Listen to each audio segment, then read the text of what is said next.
Oh gosh. Okay, we're coming. I'm coming. Oh no. What up, home slice? Welcome back to my kitchen.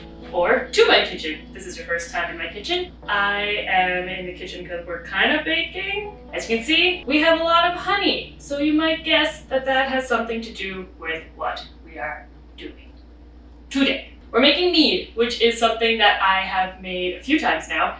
And it is expensive, but it's really tasty and it's fun. And you know what? Might as well do something tasty and fun while we have a bit of time. This honey I source from Maryland, from the bee folks, as you can see. This is my second favorite type of honey, because my favorite type of honey is number one, more expensive. Number two, they didn't have it because it's only once every 5 years that they have a full batch of the meadow foam honey, which is incorporated into this honey, which is wild foam, which has this toasted marshmallow flavor that's just so dreamy. I've done a poor job explaining what mead is so far. Mead is actually alcohol that we're going to make today. The way that it is made is honey is a lot of sugar, and the yeast that you put in with the honey eats the sugar and it makes carbonation and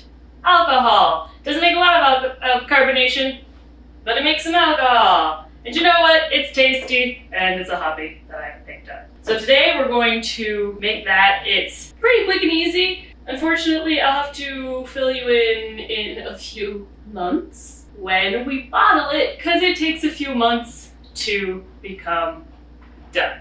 All I've done so far is stand here, and also I have sanitized things. You want to sanitize things? I use potassium metabisphenate, and what it does is it sanitizes all the stuff that you're using. For the same reason, we're also using bottled water, because it just helps you create a more you have more control. Tap water always has different things in it. Although spring water, does it come from a spring? I'm always curious. I was informed that bottled water goes under less regulations than tap water, but tap water has more additives. What you want is no additives. The jury's out. First, what we're gonna do is we're gonna take about 1.5 gallons of water, and we're going to go to my favorite place, the stove, because we gotta make it hot so the honey will dissolve. Ooh! Before I forget, we are going to need several ingredients for this. 12 pounds of honey. I actually might do 13 because I have an extra small one of these, and it's your own choice what you want to put in. 1.5 gallons and a pound is 13 pounds roughly of honey to 5 pounds of water, and to that we're also going to add 2 teaspoons of yeast nutrient, which is just is food for the yeast. So as if the sugar weren't enough, you got something else in there to give it a kickstart. Then we will wait until it cools down below 90 degrees and add the yeast. Bye! Oh, that's fun. So let's go! I got this seltzer because it looked cute. It's polar. The flavor is Mermaid Songs, and the other flavors that I got were Unicorn Kisses and Minotaur Mayhem. Unicorn Kisses taste like the first bite of bubblegum where it's overwhelming and you wish for it to stop, but it doesn't. And then Mermaid Songs taste good. It's kind of like, wow, it really does taste like mermaids. So over here at the stove, we are going to turn this on, or do you not want to turn it on before we put water?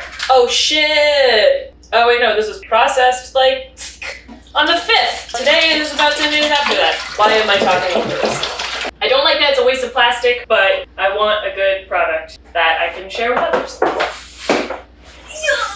You don't want to add too much water. I add 1 gallon confidently, and then the next one I add half of or so, because we still need to add this to this. So you want to make sure that there's still space for adding this to this. Might as well turn it on now. This one, I'm going to add less of. I'm going to make it probably at about half full, because I still really don't want it to be too full.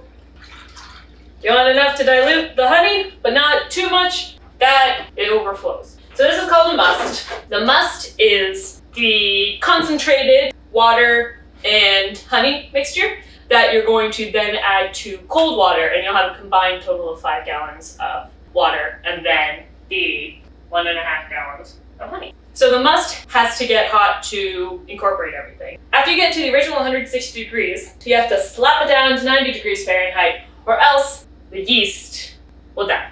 You don't want the yeast to die. Because if the yeast dies, then you've wasted $3 and you don't need that on your conscience. And then you've killed all those little yeasts. They literally died. They're alive. Let's get them out. No, let's not get them out. So now we get to wait patiently while this comes up to 160 degrees. I do have a thermometer, which we're going to sanitize really quick in the bucket, because I haven't sanitized it yet, but you want it to be. This probably is not like the best thermometer or the best pen to be using for this, but it's what I got. And that's the story of my life. This is going to take a bit, so just bear with me. I'm very slightly concerned because both of these say that they're 6 pounds for some reason. I would say it's impossible for them to both be 6 pounds. Now I feel like I have no idea how much honey I'm adding, and I need to do math. I have done math and I am better for it. So it turns out that this is 12 pounds on its own, and we don't need to add 12 plus 6, 18 pounds of honey. To this, I might add a little bit of this, not a full 18 pounds, because that's a high ratio. When I make 1 gallon of honey, I do is 1 gallon of honey and then 3 pounds of honey. 1 gallon of water and then 3 pounds of honey. When I do 5 gallons, it's usually 5 gallons and then 12 pounds, because that way it's not quite so. I'll do half of this, not the whole thing of this.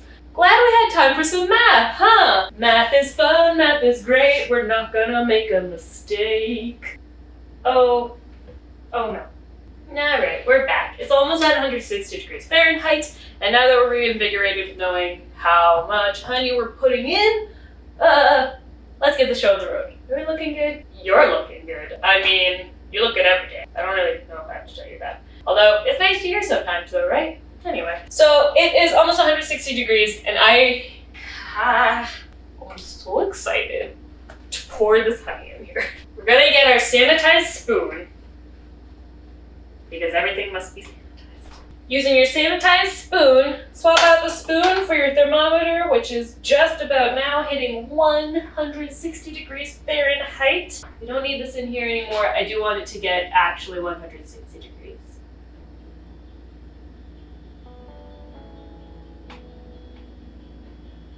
If I stand over here, it's 160 degrees. So we're going to turn this off. Woo! Oh my gosh.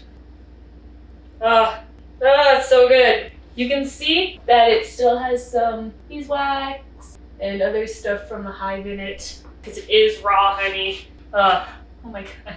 Have you ever seen anything so beautiful? I want to see if I can get a better shot of this. It's a little bit steamy.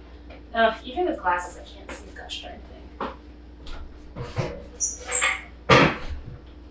Don't worry, everything's fine. This is the kitchen chair. It stays in the kitchen for when I want to sit down when people are cooking. And I want to be part of the conversation. What do you think? How's that? Any better? Alright, well that's kind of better. I'm really trying my best here. This seems like a bad idea. So carefully now, because the water is hot, you are going to pour the honey.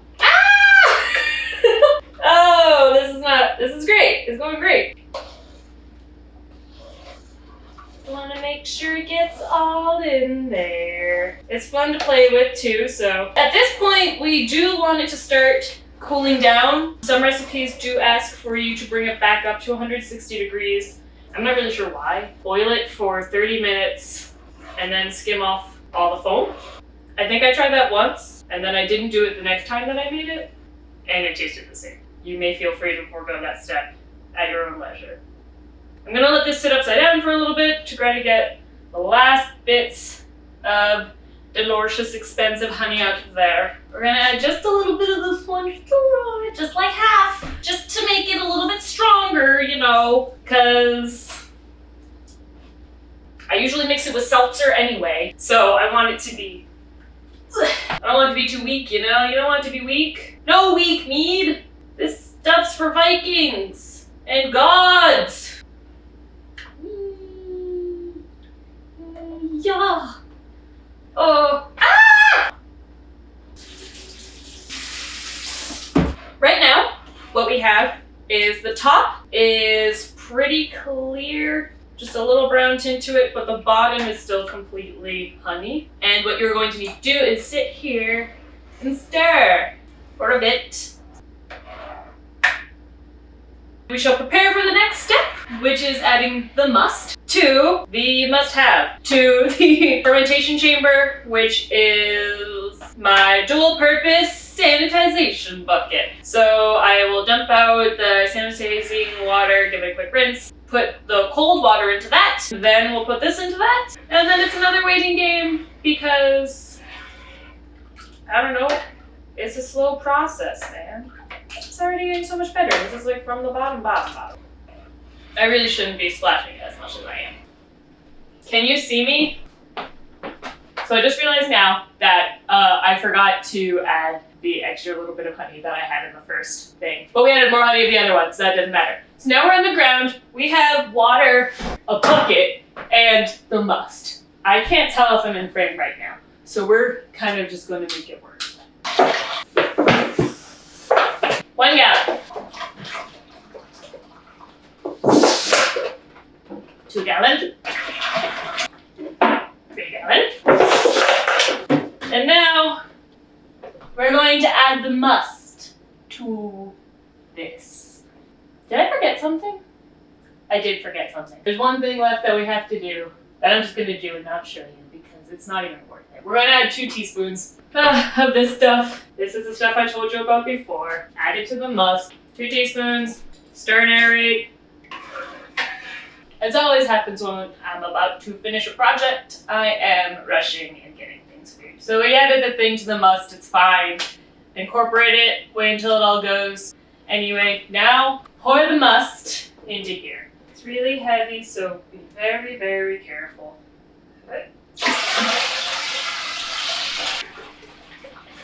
Ta-da! 1 more sanitized spoon, and now we stir for 5 minutes. There's a little bit of foam that's now generating, so I'm just going to skim that off. No, it can't be that cold by now. It's never that cold by now.